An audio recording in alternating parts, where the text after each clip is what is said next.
5, 4, 3, 2, 1, 0.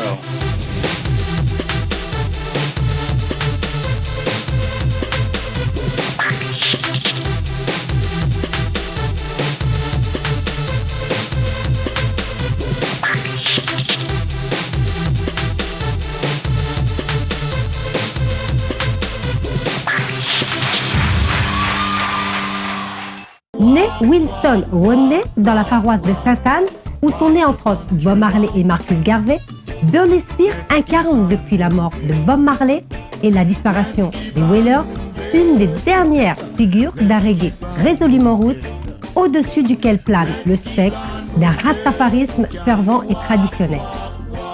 Burnie Spears est né le 1er mars 1945. C'est un chanteur et musicien de reggae.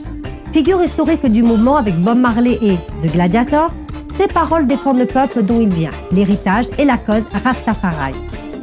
Le pape du reggae poursuit un parcours sans concession et sans détour. Son style reste ancré au cru des origines.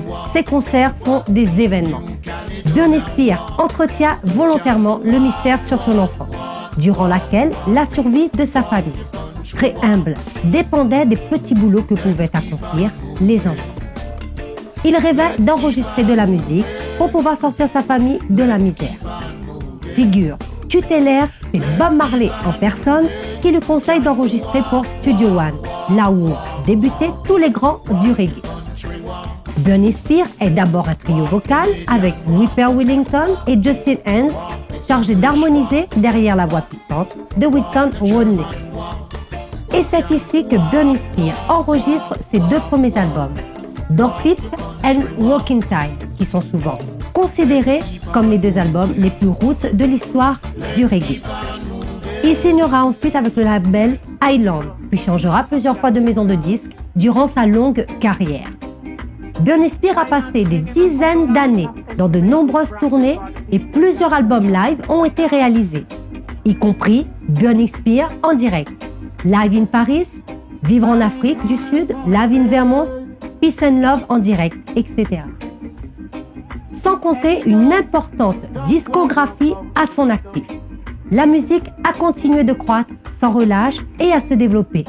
Burnie Spears continue à véhiculer son message à travers des albums de très bonne qualité où son reggae roots se marie toujours aussi bien à la soul music. Our Music 2005 et Jerry's Wheel sorti en 2009 et No Destroyer en 2011 en sont de bons exemples récents. À très vite pour une nouvelle émission de Vie d'artiste. 5, 4, 3, 2, 1, 0.